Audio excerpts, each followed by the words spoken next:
குருசமாரம்பாம் யதிசேகரமத்யமாம் லக்ஷ்மீவல்லபபர்யந்தாம் வந்தே குருபரம்பராம். ஆழ்வார்கள் வாழி அருளிச் செயல் வாழி தாழ்வாதுமில் குறவர்தாம் வாழி ஏழ்பாறுமைய அவர்களுரைத்தவைகள்தாம் வாழி செய்யமறை தன்னுடனே சேர்ந்து அகலகில்லே நிறையுமென் அலர்மேல் மங்கை உரை மார்பா நிகரில் புகழாய் உலகம் உன்னுடையாய் என்னையாழ்வானே நிகரிலமரர் முனிக்கணங்கள் விரும்பும் திருவேங்கடத்தானே புகழொன்னில்லாவடியேன் உன் அடிக்கீழமர்ந்து புகுந்தேனே அகில புவன ஜன்மஸ்தேம பங்காதிலீலே வினத விவிதபூத உராதரக்ஷை கதீக்ஷே ஸ்ருதிசரசி விதீப்தே பிரம்மணி ஸ்ரீனிவாசே பவது மம பரஸ்மின் சேமுழி பக்திரூபா. ஸ்ரீமான் வெங்கடநாதார்ய கவிதார்க்கிகேசரி வேதாந்தாச்சார்யவர்யோ மே சந்நிதத்தாம் சதா ஹிருதி. ஸ்ரீரங்கநாதனுடைய பாதுகைகளை குறித்து ஒரே இரவில 1000 ஸ்லோகங்களை கொண்ட ஸ்ரீ பாதுகா சகஸ்ரம் என்ற ஸ்தோத்திரத்தை வேதாந்த தேசிகன் அருளி செய்தார். இந்த ஸ்தோத்திரத்திலே அந்த பாதுகையினுடைய பெருமை பல்வேறு வகைகளிலே எடுத்து காட்டப்படுகிறது. அதிலே பிரதிப்பிரஸ்தான பத்ததி என்கின்ற ஒரு பகுதி ராமபிரானாலே பரதாழ்வானுக்கு கொடுக்கப்பட்ட பாதுகையை அவன் எழுந்தருளப் பண்ணி கொண்டு அவன் அயோத்திக்கு திரும்பி வருகிறான் அல்லவா, அந்த நிகழ்ச்சியிலே உள்ள நுட்பங்களை எல்லாம் தெரிவிப்பதாக இந்த பத்ததி அமைந்திருக்கிறது.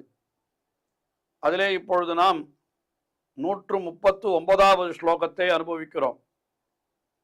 இதில் என்ன தெரிவிக்கிறார்? அயோத்தியை ஜனங்களிடத்திலே மிகவும் பிரீத்தி உள்ளதான பாதுகை அது பாதி வழியிலேயே திரும்பி விட்டது. அதாவது சித்திரக்கூட்டம் வரை ராமபிரானோடு பாதுகை சென்றது.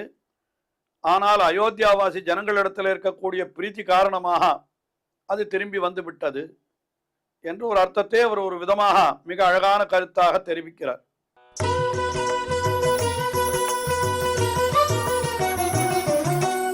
கைகேயி வரதான துர்தின நிராலோகஸ்ய லோகஸ்ய யத் த்ராணார்த்தம் பரதேன பவ்ய மனசா சாகேதமானீயதா ராமத்யாகசகைஹி அசஹ்ய விரகம் ரங்கக்ஷிதீந்திரஸ்ய தத் பாதத்ராணமனன்யதந்திர பணிதேராபீடமீட்டீமஹி.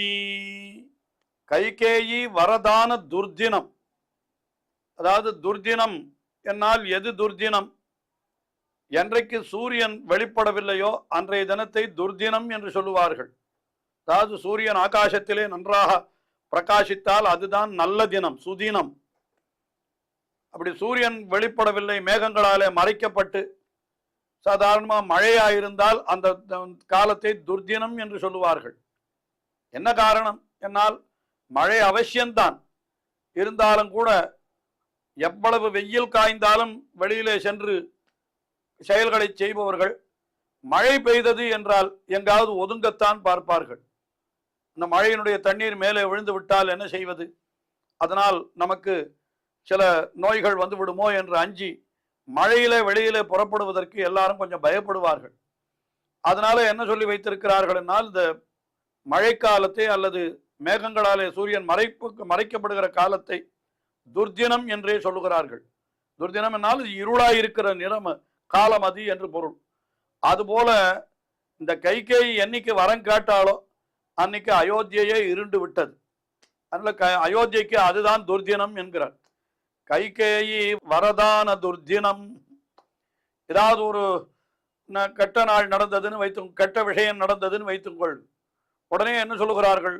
இது சரித்திரத்திலே இது கருப்பு நாள் அப்படின்னு சொல்லுகிறார்கள் அல்லவா. இது இன்றைய தினம் இப்படி நடந்தது, ஒரு நடக்கக்கூடாத செயல் ஒன்று நடந்து விட்டது, ஆயினாலே இது கருப்பு நாள் என்று சொல்லுகிறார்கள்.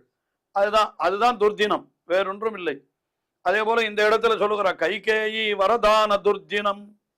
என்னால் கைகேயிக்கு வரம் கொடுத்த நாள் இருக்கிறது, அந்த நாள் ஒரு துர்தினம், அதாவது இருளடைந்த நாள் அப்படின்னு சொன்னார். அதனால என்னாச்சு? நிராலோகஸ்ய லோகஸ்ய வெளிச்சமே இல்லாத உலகம். நிராலோகம் என்னால் வெளிச்சம், ஆலோகமே ஒருத்தரை ஒருத்தர் பார்ப்பதற்கு ஆலோகம் என்று பெயர். நிராலோகம் என்னால் ஒருத்தரை ஒருத்தர் பார்க்க கூட முடியாத நிலை இருந்தால் அது இருள். அப்படிப்பட்ட லோகஸ்ய, அந்த உலகத்தினுடைய ஒரு கொடுமையை தவிர்த்து, திராணார்த்தம், அதை காப்பாற்றுவதற்காகத்தான் என்ன பண்ணினான்னா, பரதேன பவ்ய மனசா சாகேதமானியத. பவ்ய மனசா பரதேனா, ரொம்ப பவ்யமான மனத்தை உடையவனான அந்த, அதான் மிகவும் பணிவானவன் பரதாழ்வான். அவனுடைய பணிவு எப்படிப்பட்ட பணிவு என்னால் அவனை பற்றி நாம் சொல்ல வேணுமா? ராமபிரானிடத்திலே அவன் போய் அவனை விட்டு பிரிந்திருக்க முடியாமல் அவனும் தொடர்ந்து சென்று அவனிடத்திலே நீ மறுபடியும் அயோத்திக்கு வர வேண்டும் என்று பிரார்த்தித்து இப்படியெல்லாம் பண்ணினான். அதனால அப்படிப்பட்ட என்ன பண்ணினான்னா, அந்த நல்ல மனத்தை உடையவனாய் இருக்கக்கூடிய பரதன் எப்படியாவது ராமபிரானை அழைத்து கொண்டு வந்து விட வேணும்.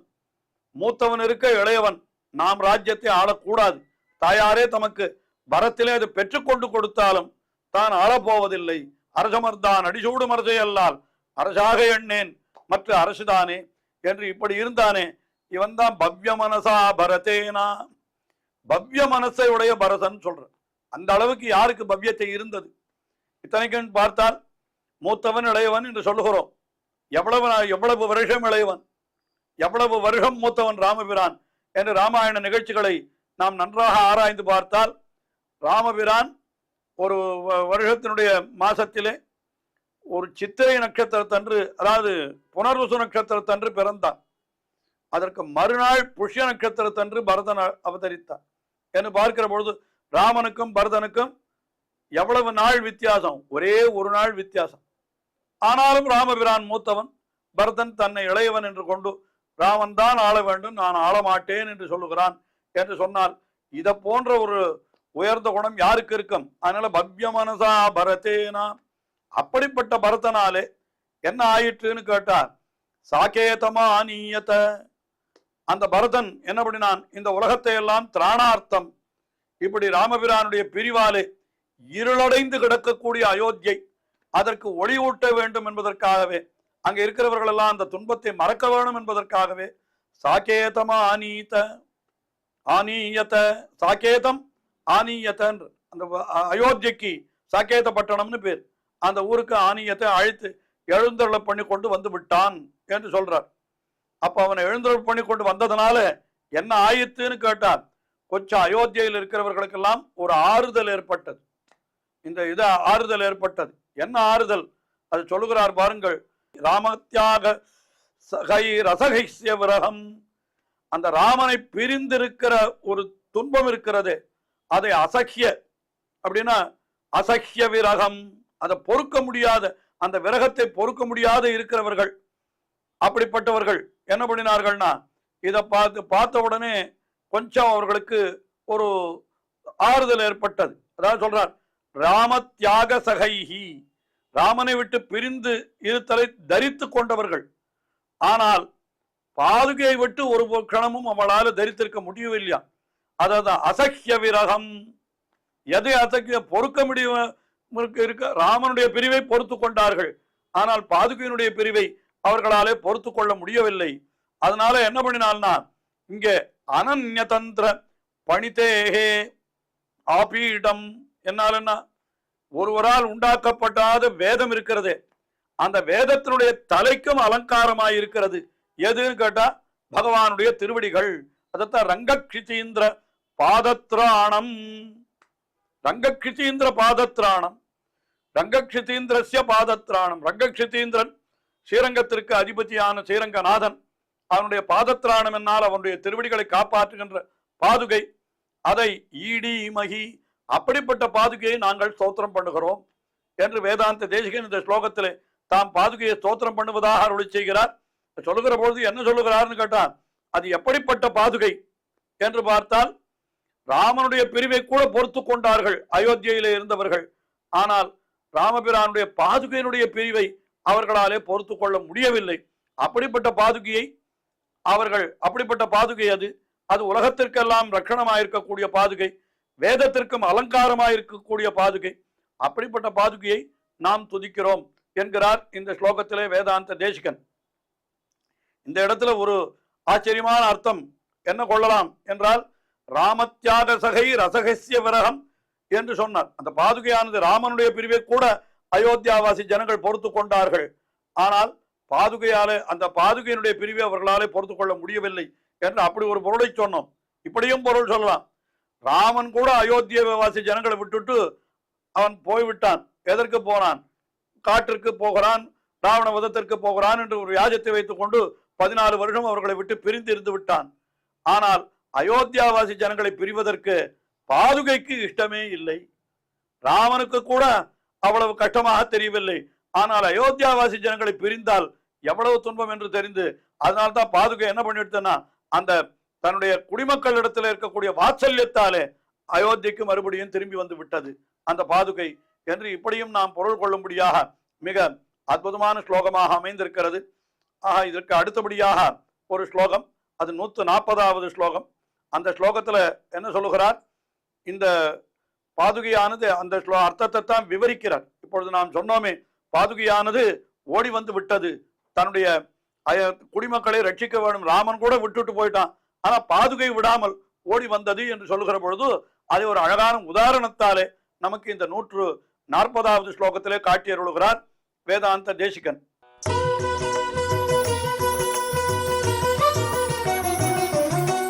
சமுபஸ்திதே பிரதோஷே சகசா வினிவிருத்திய சித்திரகூட்டவனாத் அபஜத புனர்ஜனபதம் வத்சம் தேனுரிவ பாதுகே பவதி.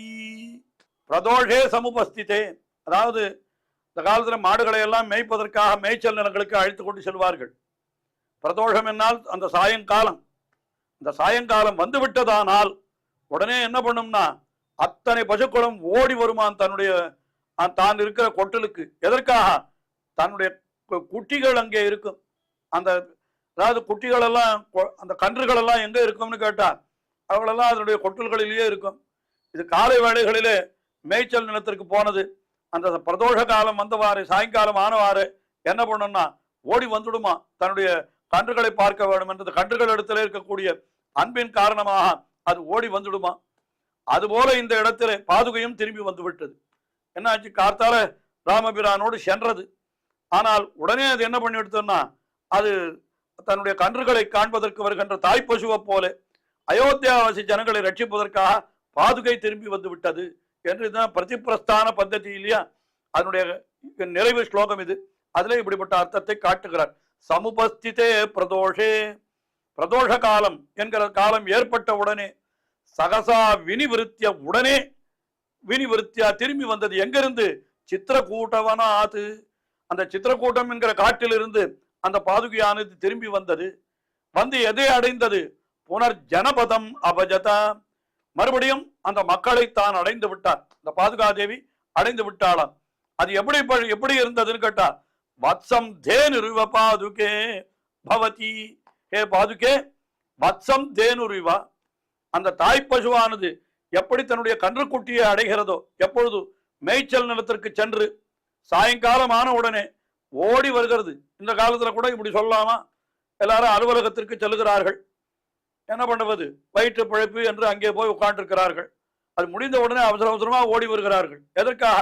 தங்கள் வீட்டில் இருக்கிற குழந்தைகளோடு சிறிது நேரம் பொழுதுபோக்க வேண்டுமே, அதற்காக ஓடி வருகிறார்கள் என்று சொல்லுகிறோம். அதுபோல் அந்த பசுக்கள் எல்லாம் மேய்ச்சல் நிலங்களுக்கு சென்றது, அது பிரதோஷே சமுபஸ்திதே, சாயங்காலம் ஏற்பட்டவாறே எப்படி தன்னுடைய கன்றுகளை காண வேண்டும் என்று ஆர்வத்தோடு அந்த தாய் பசு ஓடி வருகிறதோ, அதுபோல இந்த இடத்துல இந்த பாதுகையானது அயோத்தியாவாசி ஜனங்களை ரட்சிக்க வேண்டும் என்று சித்திரக்கூட்டத்திலிருந்து ஓடி வந்து விட்டது என்று இந்த ஸ்லோகத்தில் இப்படி தெரிவிக்கிறார். இந்த 140வது ஸ்லோகத்தோடு இந்த பிரதிப்பிரஸ்தான பத்ததி என்கிற ஒரு பத்ததியானது நிறைவு பெறுகிறது. அடுத்த ஸ்லோகம் முதல் கொண்டு மற்றொரு பத்ததியாக அதில் இருக்கிற விஷயங்களை தெரிவிக்க போகிறார் வேதாந்த தேசிகன். தொடர்ந்து அனுபவிப்போம். ஸ்ரீயக்காந்தாய கல்யாண நிதயே நிதயேர்த்தினாம் ஸ்ரீவேங்கட நிவாசாய ஸ்ரீனிவாசாய மங்களம். ஸ்ரீமத் சுந்தர ஜாமாதிர் முனிமானசவாசினே சர்வலோக நிவாசாய ஸ்ரீனிவாசாய மங்களம்.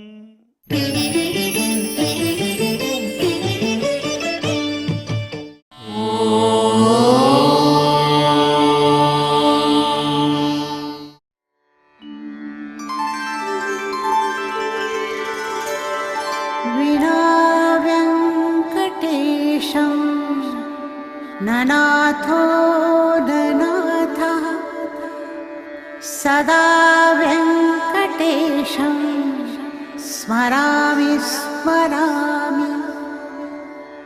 हरे वेङ्कटेश प्रसीद प्रसीद। प्रियं वेङ्कटेश प्रयच्छ प्रयच्छ।